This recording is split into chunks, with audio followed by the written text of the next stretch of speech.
Merhaba sevgili yükselen akrepler ve burcu akrep olanlar, kanalıma hoş geldiniz. Bugün sizlerle 2021 yorumlarımı paylaşmak istiyorum. 2021 yorumlarıma geçmeden önce lütfen doğum haritanızı ve kalemi yanınıza alın. Ben anlatırken haritanızı takip edip notları alabilirsiniz. Böyle daha faydalı olacağını düşünüyorum. Çok detaylı ay anlatmayacağım ama 2021'in sizin için ana gündemlerini, o konular üzerinde durmak istiyorum. Hep birlikte zor bir yıl geçirdik ve bu zor süreçle tüm dünya olarak 2021'e giriyoruz. Sizin için 2021'in ana gündemi ne derseniz, öncelikli olarak ikametgah değişikliği diyebilirim. Ya da ev alıp satmak, oturmasanız da bir ev alımı satımı olabilir. Ama daha çok sanki yer değişikliği görünüyor, ikametgah değişikliği görünüyor. Bir kiradaysanız başka yere de geçebilirsiniz. Onun dışında iş değişikliği de var. Yani ev ve iş konularında bir değişim var, dönüşüm var. Aynı zamanda gelir kaynaklarınızda da bir değişim var. Zaten bunu gelir kaynaklarınızdaki değişimi siz 2020 yılından itibaren zaten deneyimliyorsunuz. 2020 yılı boyunca bunu deneyimlemiştiniz. 1 Ocak 2021 tarihine göre çıkarttığım yükselen akrep haritası gördüğünüz gibi böyle. Şimdi ay düğümleri az önce bahsettiğim gibi gelir kaynaklarınızı ifade ediyor. Güney ay düğümü yay burcunda maddi kazançlarınız. Kuzey ay düğümü ikizler burcunda ortak gelir kaynaklarınız, tazminat, nafaka, prim, ortak geliriniz eşinizle ya da ortağınızla ilgili iş gelirleri, danışmanlık ücretleriniz, miras gibi konuları ifade ediyor. İkinci evde sadece sizin kendi kazancınızı ifade eden bir ev. Tüm yıl boyunca tutulmalar 2-8 aksında olacak. Yani sevgili yükselen akrepleri sizi maddi konularda gündeminiz ağırlıklı olarak maddi konularınız olacak. Kendi kazançlarınız ve ortak gelirleriniz, borç alacak, kredi vesaire gibi tüm konuları da ifade ediyor. O nedenle tüm yıl boyunca burada tutulmalar olacağına göre özellikle 8. evdeki tutulmalarda kredi ve borçlanırken, yani kredi çekerken, bir borç verirken, borç alırken bu konulara çok dikkat etmeniz gerekiyor. Yani uygun zamanda bunu yapmanız sizin avantajınıza olacak. Zor açılarda ve zorlu bir süreçte bu kararı verdiğinizde daha sonra başınız ağrıyabilir. Gelelim yılın ilk ay tutulması 26 Mayıs 2021'de 5 derece yay burcunda olacak. Sizin kendi kazanımlar evinizde olacak. Burada işiniz, kariyerinizle ilgili, kazancınızla ilgili bir karar verme sürecine giriyorsunuz. Dediğim gibi zaten sizin değişiminiz evde ve kariyer hayatınızda olacak. Bir 20 yıllık döngü başladı. Artık bu konularda eviniz ve kariyerinizle ilgili bir değişime gidiyorsunuz. Zaten ilk önce gelir kaynaklarınızda bir vurgu var bu konuda. Geçen yıldan beri tekrar anlatıyorum. Ay tutulması sonuçlar, bitişler olduğuna göre sizin kariyerinizde, gelir kazançlarınızda bazı sonlanmalar, bazı değişimler ya da sizin kararınız ya da kararınızın dışında oluşan bazı senaryolarla bu konuda bir şeylerle karşılaşabilirsiniz. Arkasından 10 Haziran 2021'de güneş tutulmamız var. 19 derece ikizler burcunda. Bu sizin ortak gelirler evinizde. Borç, kredi, tazminat, nafaka, prim, miras gibi konuları içeren bir evde oluyor. Yalnız bu güneş tutulmasına aynı zamanda Merkür gerilemesi eşlik ettiği için bu konularda alacağınız kararları lütfen Merkür gerilemesinden sonra harekete geçin. O zaman uygulayın. Çünkü Merkür gerilemesinde örneğin bir kredi başvurusunda bulundunuz, aksilikler olur. Beklediğinizden fazla rakamlarla karşılaşabilirsiniz. Umduğunuz gibi çıkmayabilir vesaire. Bir işe yaramaz aynı zamanda gibi aksiliklerle karşılaşmamak için Merkür Retrosu'ndan sonra güneş tutulmasında aldığınız kararları uygulamanız daha yerinde olacaktır. 19 Kasım 2021'de yine bir ay tutulması var. 27 derece Boğa burcunda. Bu sizin ilişkiler, ortaklıklar ve evlilik evinizin son derecelerinde, yine tabii 8. eve de yakın bir konumda. 8, 7 ve 1-2 akslarını çalıştırır karşılıklı olarak. Şimdi buradaki tutulmada da ilişkilerle, ortaklıklarla ve evliliğinizle ilgili bazı kararlar almanızı gerektirecek bir durumla karşılaşacaksınız. Belki bazı harcamaları kısacaksınız. Belki ilişkinizde bazı ya da ortaklığınızla ilgili bazı konulardan artık vazgeçeceksiniz. Bazı konuları bitirmeye karar vereceksiniz gibi enerjiler yaşayabilirsiniz. Yılın son tutulması 4 Aralık 2021'de 12 derece Yay burcunda, sizin kazançlar evinizde ve siz artık kendi kazancınızla ilgili yeni konuları başlatmak istiyorsunuz. Yeni fikirleriniz, yeni projeleriniz var ya da yeni gelir kaynaklarınız oluştu ve bunlarla ilgili yeni atımlar yapmak istediğiniz enerjileri yaşayacaksınız o süreçte. Gelelim Merkür Retrosu'na. Evet, bu yıl 3 tane Merkür Retromuz var ve bunlar hepsi hava grubunda çalışacak. İlk Merkür Retrosu Kova burcunda 30 Ocak ve 24 Şubat arası. Sizin evinizde etkileyen bir Merkür gerilemesi var. Ev, aile, yuva, anne, baba konularında, kökler, atalar konularında, aynı zamanda oturduğunuz ev, ikamet ettiğiniz ev konularında bir Merkür gerilemesi. Zaten yıl boyunca dediğim gibi iş ve ev değişikliği de vardı. Aynı zamanda buradaki bir Merkür gerilemesi kariyer evinizi de etkiliyordu. Kariyer evinizi, yani 4-10 aksı çalışıyor. Kariyer evinizde de bir Merkür gerilemesi enerjisi yaşayacaksınız. Yani tüm bu konularda iletişim sorunları, aksilikler, terslikler, yanlış anlaşılmalar yaşayabilirsiniz. Merkür retro enerjileri, genel gezegen retro enerjilerini 15 gün önceden dikkate alabilirsiniz. Çünkü gezegen önce yavaşlıyor, durağanlaşıyor, sonra geri hareketine başlıyor. O yüzden 15 Ocak itibariyle zaten bu enerjiler aktif olarak çalışacak. Şimdi Merkür retrosunu biraz daha detaylandırırsam, yani Merkür retrosu zamanı alınan kararlar, atılan imzalar, aksilikler, sorunlar getirebilir. Başınızı ağrıtabilir. Daha önceden bir projeniz vardı, tüm işlemler yapıldı, bir imza kaldı ve Merkür Retro'ya denk geldi derseniz elbette atabilirsiniz. Sonuçta daha önce yapmışsınız tüm kararları, işlemleri vesaire. Teknoloji alışveriş ya da herhangi bir alışveriş yapmayın. Yine aksiliklerle karşılaşabilirsiniz. Kova zaten teknolojiyi de ifade eder. İnternet vesaire, elektrik, bu tarz konuları da ifade eder ve orada bir Merkür Retro var. Yani bu ne demek? Tamamen o tarz sorunlar yaşayacağız zaten demek. Aynı zamanda eski sevgililerin dönmesiyle bir anlamı yok. Çünkü barıştığınız zaman tekrar Merkür sorunu olduğu için orada iletişimsel sorunlar, tekrar ayrılık vaat etmiş olacak. Merkür Retrosu ile ilgili genel söyleyeceklerim bu kadar. Tabii bunlar genel bilgiler, kişisel haritaya göre değişebiliyor. Bu Merkür Retrosu ile doğup da işte olumlu Merkür açıları olan kişilerin daha az etkilendiği de görülüyor bazı haritalarda. Bu genel bir yorumdu. Aktarmak durumdayım. Yılın ikinci Merkür Retrosu İkizler Burcu'nda 28 Mayıs 2021 ile 20 Haziran 2021 arası ve sizin 8. ev, yani borç, krediler, nafaka, prim, tazminat, miras, ortak gelirler, eşin geliri konularında bir Merkür geriliminiz var. Unutmayın, az önce bahsettiğim 10 Haziran'da bir de aynı yerde güneş tutulması var. Yani sonuçta burayla ilgili bazı gelişmeler ve kararlar alınacak. Ama bunu Merkür Retrosu'ndan sonra almanız gerekiyor. Yani o başlangıçları retro bittikten sonra yapmanız daha doğru olacaktır. Zaten bu Merkür Retrosu'nda bu konularda sorunlar, aksilikler yaşayacaksınız. Çözümü de sonraya bırakmanız daha doğru olacak. Çünkü çözmeye çalışsanız da o süreçte daha da sorunlarla karşılaşabilirsiniz.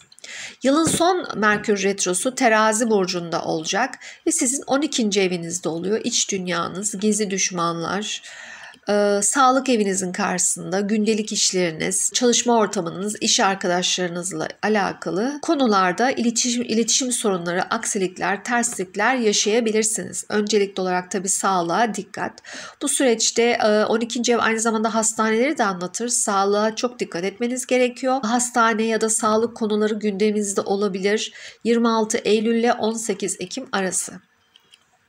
Arkasından Uranüs Retro'ya gelirsek, bu arada ben ay düğümleriyle anlattım bu ay düğümleri. Bir de ay düğümleri, yani tutulmaların olduğu anla ilgili Neptün karemiz var. Yıl boyunca bu harita aktif olacak ama Nisan sonuna kadar bu kare aktif. Şimdi Neptün sizin çocuk, aşk konuları evinizde. Yani aşk var orada, hobi, sanat ve çocuklarla ilgili konular var. Aynı zamanda sosyal çevreniz, hayalleriniz, arkadaşlarınızla ilgili bir enerji yayıyor Neptün burada. Ay düğümlerine kare yapması olması da sizi bu konuların maddi kısmıyla zorlamış oluyor. Zaten Nisan'a kadar maddi konularda karar verirken çok dikkatli olun. Yanlış kararlar verebilirsiniz. Çünkü siz Neptün olduğu yerde bazı şeyleri net göstermez. Yani aşk, çocuklar ve hobiniz, sanatınız, belki hobinizden para kazanıyorsunuz, sanatınızdan para kazanıyorsunuz. Ama dediğim gibi Nisan'a kadar olayları tam göremiyorsunuz. Bir şeyler gizli. Neptün olduğu yer net görünmez, bulanık görünür. O konular size gizli. Ama Nisan'dan sonra daha net bazı şeyleri görebilirsiniz. Şimdi tekrar Uranüs açısına dönelim. Şimdi ben şu açıyı anlatacağım. Uranüs sizin ilişkiler, ortaklıklar, evlilik evinizde transiti devam ediyor. Daha da devam edecek. Zaten gördüğünüz gibi biz retro Uranüs'le girdik 2021'e. Boğa burcunda 17 Ağustos 2020'de retro başladı. 13 Ocak 2021'e kadar Boğa burcunda retro hareketine devam edecek Uranüs. Koça doğru gelmeye çalışıyor. Zaten ağır hareket eden bir gezegen. Arkasından düz hareketine geçecek 13 Ocak itibariyle ve bu sefer tekrar Boğa burcunda 19 Ağustos 2021 ile 19 Ocak 2022 arası yine retro yapacak. Ve şu ilk 10 derecede ciddi anlamda yavaş hareket ederek sizin hayatınızı düzenlemeye çalışıyor.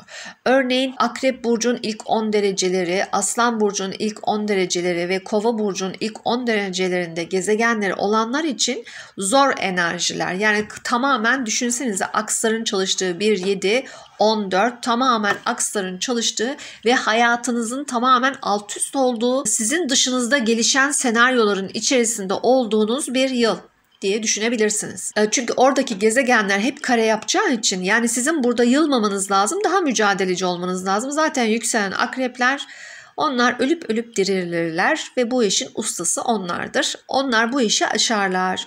Şimdi önemli olan bu Uranüs karelerinde en önemli tarihler Satürn-Uranüs karesi. Lütfen bunları not alın.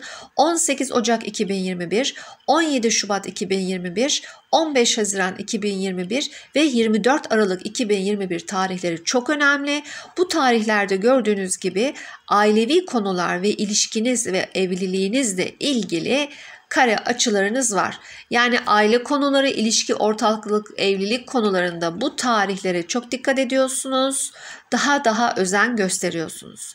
Hayatınız tabii buradaki enerji aynı zamanda dediğim gibi kariyer evini de etkiliyor. Mesela ev değiştireceksiniz. Belki değiştirdiğiniz ya da aldığınız evi eşiniz beğenmeyecek. Ya da evleneceksiniz, o süreçte evlilikte sorun çıkacak. Uranüs burada 7. evde yükselen akreplere ani evlilik verebilir. Ani boşanma da verebilir. Evli akrepler ani boşanabilir. Ailevi sebeplerden boşanabilir. Ya da ailevi sebeplerden evlenebilir. Ev değişikliği isteyebilir. Ailenizle yaşıyorsunuz ve ailevi sebepten aniden eve çıkmak istiyorsunuz. Ama yani eve çıkmakla da iş bitmiyor. Yani çünkü buradaki bu kare açı bir şekilde sizi bu konularda şimdiye kadar olan düzeninizi değiştirip farklı bir düzene geçip oraya da fazla alışmamanızı istiyor. Yani değişim tetikliyor gibi de düşünebilirsiniz. Evlilik konusunda ben danışmanlık almanızı öneriyorum. Sinastri danışmanlığı. Çünkü Uranüs'ün verdiği evlilik bir yıldırım aşkı gibidir. Birden o yola girersiniz ve sonra biter. Ayrılık başlar. Uranüs transiti bir burçta 7-8 yıl sürer. O 7-8 yılda insanlar evlenip tekrar boşanır. Böyle çok danışanlarım da oldu. 7. ev Uranüs transiti yaşayan yükselen akrepler lütfen evlilik kararınızdan önce danışmanlık alın. Boşuna siz üzülmeyin, karşı tarafta üzülmesin. Danışmanlık alın, sizin faydanıza olacaktır. Neptün retroya gelirsek dediğim gibi aşk, çocuklar, hobi ve sanat konularında Neptün. Balık burcunda 24 Haziran 2021 ile 2 Şubat 2021 arası geri harekette olacak. Belki o dönem o konulara biraz daha hakim olabilirsiniz. Biraz daha o konularda kafanızda bazı şeyler netleşebilir. Bu yıl Mars retrosu yok.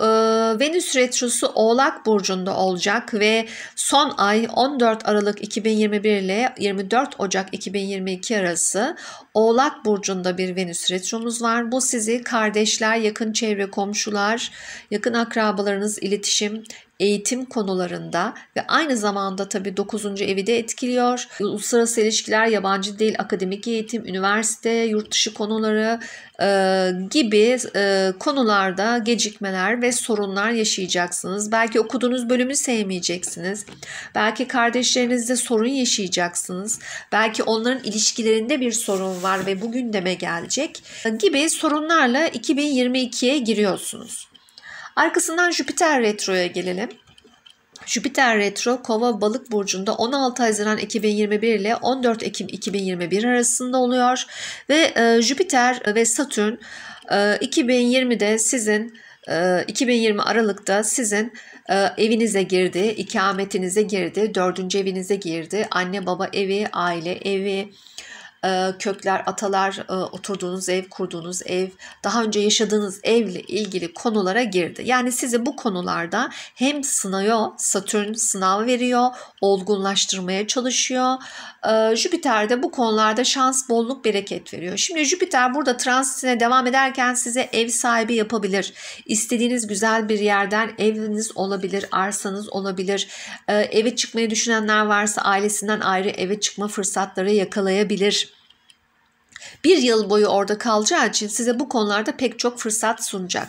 Retro döneminde Balık burcuna girecek, oradan tekrar Kova'ya dönecek. Balık burcuna girdiği dönemde aşk, ilişkiler, çocuk konularında gündem yaratacak ve bu gündem çok yoğun olacak. İşte aşk konusunda çok pozitif olacaksınız, mutlu olacaksınız, neşeli olacaksınız. Kendinizi şanslı hissedeceksiniz. Sosyal çevreniz artacak. Çünkü aynı zamanda 11. evi de etkileyecek burada. Sosyal çevreniz artacak. Arkadaşlıklarınız artacak. Belki çocuk sahibi olmak isteyenler için çocuk gündemi gelecek hayatınıza birden. Arkasından tekrar Kova'ya dönecek. Yıl sonu itibarıyla da zaten Balık burcunda transite devam edecek. Ama Jüpiter burada size bir şeyler aldırabilir. Ya da evinize eşya alabilirsiniz. Evinizi yeniden dekore edebilirsiniz. Tadilat edebilirsiniz gibi de düşünebilirsiniz. Belki home office işe başlayacaksınız. Satürn de yanında evde bir iş kuracaksınız. Onun dışında kariyerle ilgili de yeni başlangıçlar verebilir. Kariyerinizde yeni projeleriniz, yeni başlangıçlarınız olabilir. Satürn retrosuna gelirsek Kova burcunda 20 Mayıs 2021 ile 7 Ekim 2021 arasında Satürn Kova burcunda transitine retro olarak devam edecek. Bu da ne demek? Satürn Kova'da zaten gezerken dediğim gibi evet ailevi konularda, ev konusunda biraz başınızı ağrıtacak, sorumluluğunuzu arttıracak. Belki anne babanızın yanınızda olmanız gerekecek. Belki maddi olarak onların sorumluluğunu alacaksınız. Değişik senaryolarla bu konuda karşılaşacaksınız. Belki oturduğunuz evde komşularınızla sorunlarınız olmuş olacak. Yani sonuçta Satürn sizi bu konularda olgunlaşmanızı sağlıyor ve retroda yarım kalan ne işiniz varsa ev konularında az önce bahsettiğim 4. ev konularında yarım kalan hangi işleriniz varsa onları tamamlamanız açısından bir fırsat olacak. Her zaman Satürn retrolarında eksik olan vazifelerimizi, görevlerimizi unutmayın. O bir öğretmen Satürn ve biz öğrencisiyiz. Öğrenmemiz gereken, eksik yaptığımız ne varsa onları tamamlamak adına bir fırsattır bizim için. Tabii Satürn buradan geçerken size yükselenize kare yapıyor. Kas, kemik, diş hastalıklarına da dikkat, psikolojik sağlık sorunlarına da dikkat elbette. Beni dinlediğiniz için çok teşekkür ederim. Lütfen kanalıma abone olmayı ve beğenmeyi unutmayın. 2021 yılının hepimize ve dünyamıza hayırlı olmasını diliyorum. Sevgiler.